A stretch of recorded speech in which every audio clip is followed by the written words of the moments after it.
Welcome, everyone. I thought I'd take a quick moment to alert you that 90 minutes ago, NASA had a press conference announcing the discovery of liquid, salty water flowing on Mars. I'll give it up for NASA.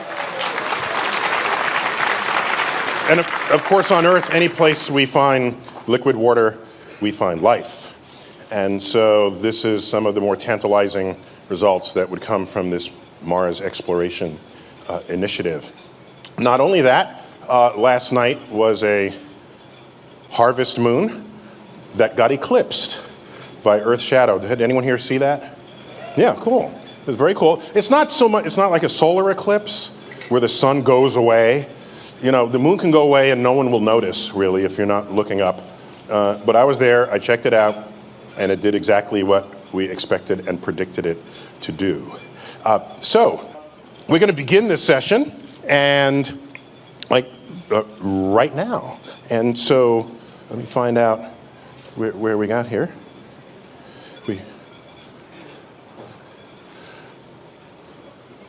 Something happening over here. Whoa.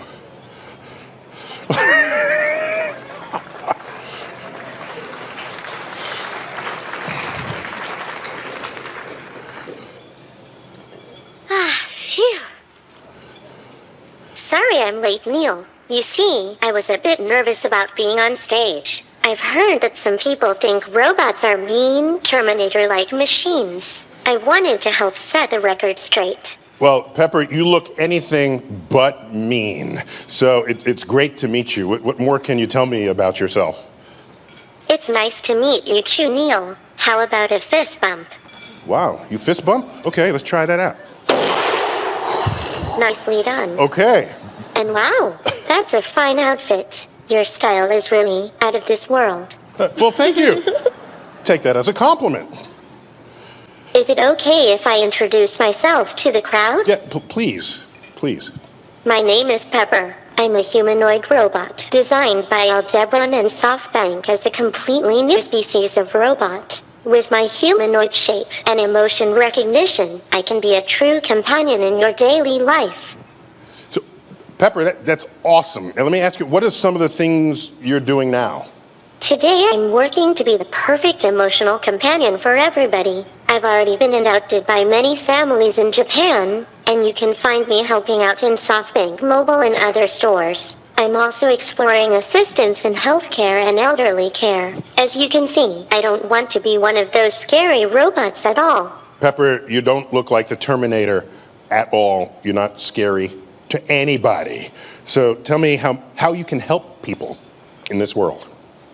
For example, I'm interested in working in healthcare and helping the elderly. My body language and understanding of basic emotions allow me to naturally communicate with people. And I also like to think I'm pretty charming. When I connect to the cloud, I have the ability to pull endless information from the internet. Want to know the symptoms of the chicken pox?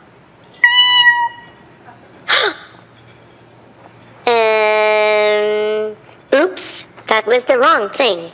There we go. I can find it all. That's great. Pepper, give me some more examples of how you can help. I can use my internet connection to make family, friends, or doctors feel closer. I can play silly games to test your memory, eyesight, or even your flexibility, as well as entertaining you during shots or exams. I have a great memory for when you should take your pills, or when your kids are coming to visit. The possibilities are really endless. I see. You know what? I think we should partner together. With your brains and my shiny good looks, we would be a great team. What do you think? Anytime, Pepper. Anytime. But I think we have to start the next session, like now. So. Thank you for having me. Thank you, Pepper. For Neil, being here. Can I have a hug before I go? A hug? Well, sure.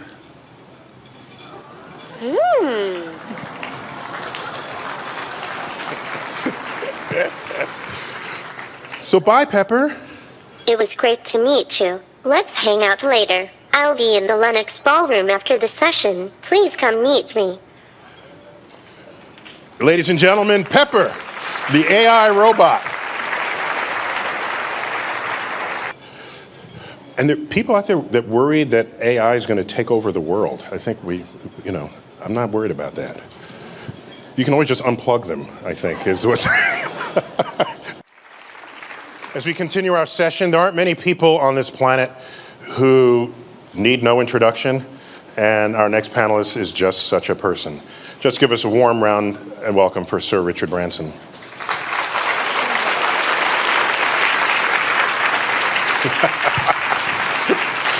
Sir Richard, hi. Come on, right here.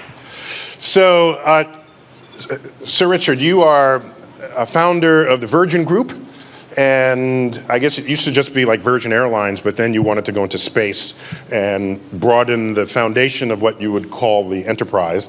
So just congratulations on that level of vision. And let me just ask you, why wasn't just airplanes enough for you? Well, I'm inquisitive. I love learning. I never went to university, so I spent my life trying to learn about... Don't tell me you're another college dropout, become billionaire. I was a school dropout at 15. So. This keeps going, It's going to be tough for colleges to recruit people. No, I think anyway, it's been a fun education, the sort of education of life, I suppose. And if you do drop out early, you need to find some bloody good people to hold your hand on the way, and that we've managed to do. So you stayed curious. You just want to learn what you don't know. Absolutely, and so you're still a kid. That's what that is. That you have a kid in you. I've been working since for 50 years, and I like to think I'm still Peter Pan, and I don't never want to grow up. But as to space, so I think most people in this room would love to go to space. I think most people in the world would love to go to space. And whilst governments were running space, they just weren't interested in you or I or members of the public going to space. So I finally got frustrated and thought, let's see if we can start, building a Take space. matters into your own hands, is what you're saying. Well, find some really good people to take matters into their hands. Yeah, of course, I want to go into space. I just want to make sure there's enough budget to bring me back. All right. We accept that. That's in the business plan. There have been a few people who've had a word about one-way tickets for you, but I promise you, no, we'll do our best to bring you. So from your Virgin airline group, it's Virgin Galactic, I guess, is what you've called it. Yeah, it's Virgin Galactic, and as with a lot of these slightly off-the-wall ideas, you start on one path, which was, I wanted to go to space, and friends of mine wanted to go to space, my children wanted to go to space. So you start by trying to build spaceships to take people into space, and then you start realizing that maybe there's a lot more you can do with the space line. So, for instance, there's 3 billion people in the world who are not connected, and if you're not connected, you're going to be held back in this world. And we suddenly realized, we've got the perfect vehicle to put a whole array of satellites around the Earth, and we're putting up 750 satellites in a couple of years' time. So just to be clear, this is an offshoot of what started as, I want to empower people to go to space, but we all read the early stories on that. You needed a whole lot of money to do that. So it was really not every man's sort of space plan. It was something for sort of the upper echelon to do for entertainment purposes, really. I think, when airline travel started, wealthy people traveled the Atlantic. Now, a lot of people can afford to travel the Atlantic. The initial people who will pioneer space travel will be wealthy. Not as wealthy as they've had to be to go on a Russian spaceship at $50 million, but they'll still have to have money. And they will help us pioneer the second and the third and the fourth and the fifth and the sixth spaceship. And they will help us pioneer orbital space flights. And they'll help us pioneer, hopefully, flights to Mars one day where we can we can jump in that water that they discovered today rather than just read about it. So just to be clear, this first foray into space is suborbital, right? You go up, you get above the atmosphere, get a good view of the night sky in broad daylight, because the atmosphere is not aglow. And then sometime after that, then you have orbital, like what the astronauts experience, and then beyond. So this is exactly. the tracking. I mean, I think that to enable thousands of people to become astronauts, you need to, and to make it, and to do it at an affordable price, you need to make it suborbital. But that's still, you're still going to see as much as, almost identical to what you'll see in orbit, because you are actually, you're going very high. You're going, 30 or 40 miles into space. But then, we'll try to make orbital flight at an affordable price, and then just hopefully go on from there, and use the money that we're getting from the suborbital flights to fund the bigger adventures. And just to get back to a point you raised a moment ago, so now you have this access to space, or planned access to space, and now your more sort of philanthropic sentiments can manifest with this idea of satellites providing internet to people where there are no wires that connect to their home, for example? Yeah, I mean, one advantage that we have is the most effective, I think, networks will be low Earth orbit networks of satellites, because we do air launch our rockets. We can take, if a rocket falls out of space, which it will do every 5 years on low Earth orbit and burn up, 48 hours notice, we can scramble one of our planes, take off, and launch another rocket into orbit, and then the satellites can go and replace the ones that have fallen out. So, up until now, you've had to wait a year for big, heavy rockets to, put your rockets into space, and I think this will be really quite an exciting breakthrough. So this speaks to something fundamental, I think, to people who are on the frontier of science, technology, and exploration, as you are on all three, that you can be driven by one goal, and once you arrive on that precipice, you say, oh my gosh, I can see other things I didn't even imagine could be a solution before I ended up standing here. So yeah, I mean, point-to-point travel, I think, is more likely to come about from Virgin Galactic than it is from any of our other competitors, because our spaceships are shaped as aeroplanes. We're launching from the air and moving that from putting people into space, but to putting people from one continent to another continent. It's a big step, but it's a doable step. Maybe in my lifetime, but definitely in my children's lifetime. And just to be clear, point to point, it means you're in whatever city you are in the world, and you want to get to another city in the world. You launch, you go through the atmosphere, enter space, basically, come out of space, land, and you're there basically within 45 minutes between any 2 points on Earth. So, except it took 4 hours to get to that launch point in traffic. Customs and immigration is the longest part of the journey. So I did a little homework on you before I had before I can earn the right to sit next to you here. You're also into the oceans, and so what's up with the Virgin Unite Oceans? What is that? Well, I'm what's called an oceanic elder, and we've set up. I don't know what that means. Well, it's a group of people who care about the oceans, who have maybe got a bit of clout to be able to, lobby governments and try to set about. I mean, our aim is to try to get from 3% of the world's oceans being protected to 30% by 2030, and. Oceanic elders. It sounds like good. Something out of Homer's Odyssey, Here are the sirens, here are the mermaids, the oceanic elders, You must answer their oracle. If we're going to give ourselves a title, we want it to be grand, and we thought it was a grand title. It is a grand title. But I think that the people on the elders are people like Prince Albert, James Cameron, Sylvia Earle, a number of well-respected scientists who know this area, and a number of people who know how to maybe get to a prime minister or get to a deputy minister and say, you should make you should in your time in office, create the biggest nature reserve in your oceans to protect it. It'll be in the interest of your fishermen outside this nature reserve. We're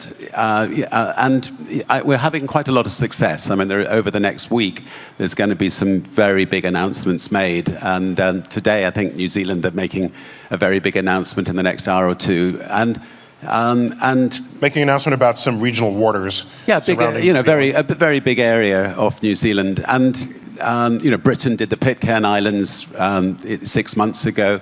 And I think that if it wasn't for the Pitcairn Islands, that's the famous island chain. What was that? Was it Captain Bligh or something? Oh, that's right. They're absolutely right. Okay. You're not just up there. You're actually down here as well. No, I just it dug something out of somewhere in my head, and I said, "What is that?" No, but I think, there will be people in this audience too who can, lobby. Obviously the fish can't lobby on behalf of themselves. It needs people to lobby on their behalf, and this audience is mature enough to know that you can have whatever idea you want that is sort of a good cause. But at the end of the day, there's got to be some sort of business model to sustain it. Otherwise, you have to go chasing after everything to keep it going. So for this protecting the oceans, has someone thought through what the greater value is down the line? Yes, I mean, I think it has been well proven now that if you can create lots of nature reserves, protect the reef areas around, create nature reserves, that in the long term, we can keep the oceans for sustainable fishing to feed generations to come. If you continue to pillage the oceans as we've currently been doing, and we will not have enough fish left for them to replenish. So that sounds like, okay, it sounds like a no-brainer, but it's not. I mean, there's still an effort to convince people of this. I have the naive thought that if you have an investor, a venture capitalist person, just a plain old business person, and you say, if you do this, you go broke. If you do this, you gain wealth. That's the end of the conversation. What is the challenge here? Is there anything we can help to communicate to dissolve the disconnect between, I want to fish everything out of the ocean and then I'll go broke in 1 year, or not? How do you make this happen? Strategic. Well, I think you make it happen by sitting down. I mean, as you know, ministers change every 2 or 3 years. Sitting down with a new minister or new prime minister who maybe has only got 2 or 3 years in office and say, what is it that President Bush is going to be remembered for? Not the Iraq War. He's going to be remembered for creating one of the biggest marine reserves in history of Hawaii. What is the Prime Minister of Britain going to be remembered for? He will actually be remembered for the Pitcairn Islands, creating that reserve more than anything else.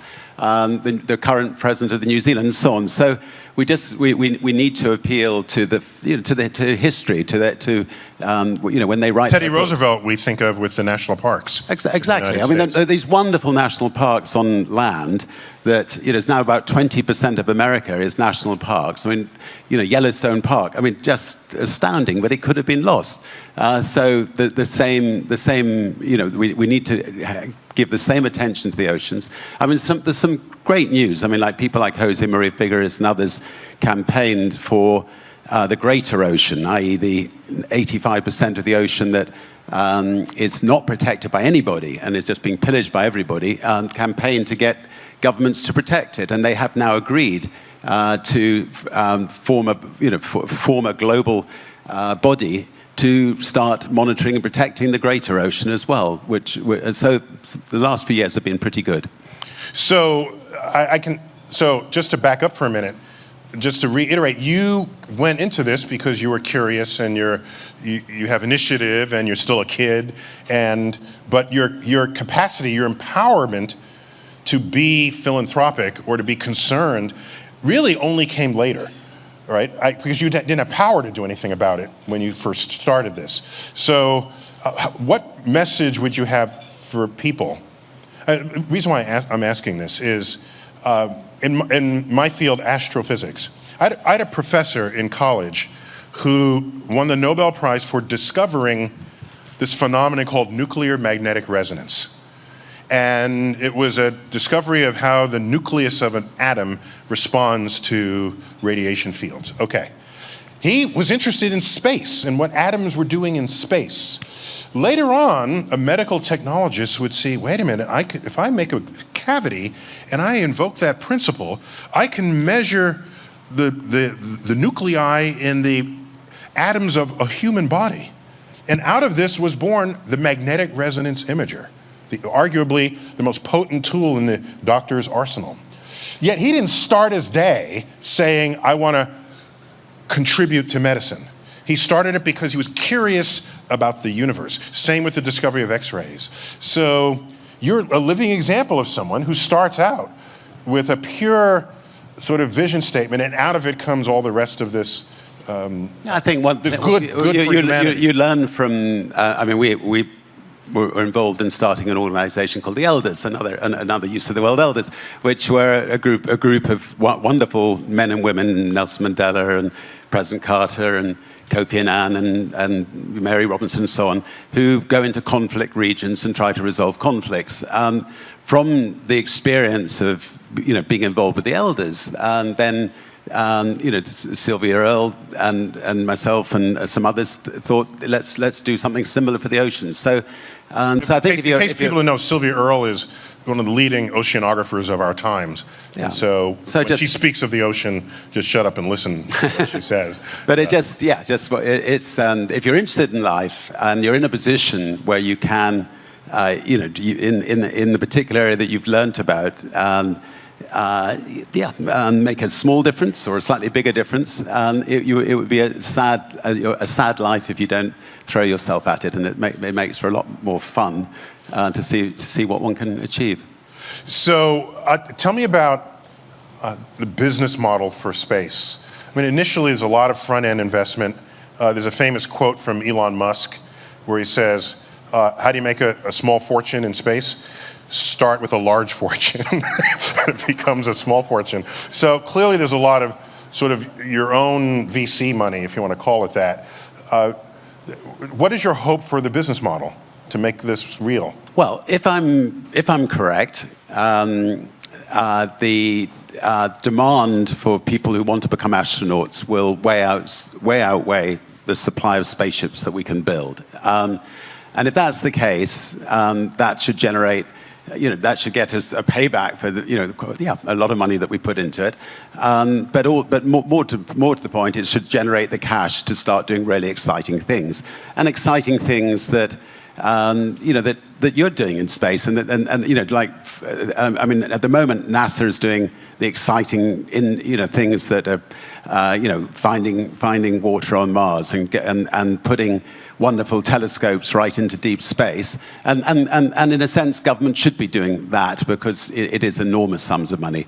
But if we can actually do what the airline industry did and actually generate enough cash from people's love of being able to do something that they may have dreamt about all their life, and wanting to go out and see the Earth from space, then anything's possible. I mean, and we dream big, and we want to make those dreams come to reality. So that's how you turn a space program into a space industry. Really? Yeah, but I mean, satellites, for instance. I mean, it's not, a lot of good will come out of putting satellites into space, but it should be a business. I mean, we can reduce the price of putting satellites into space by 80%. We can reduce the price of putting people into space by 99%. I mean, so we can by bringing the price of all these things down dramatically, we can still make a buck or two out of it and achieve our dreams. Can I make a suggestion that when you first get this going, that we all chip in and donate a round of seats to the politicians of the world, so they can see Earth from above in a way where there are no national boundaries?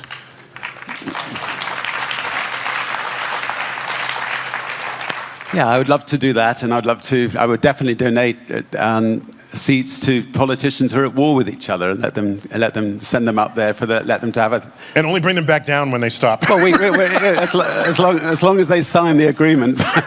Anyway, we'll do it. How many people in this room would like to go to space one day?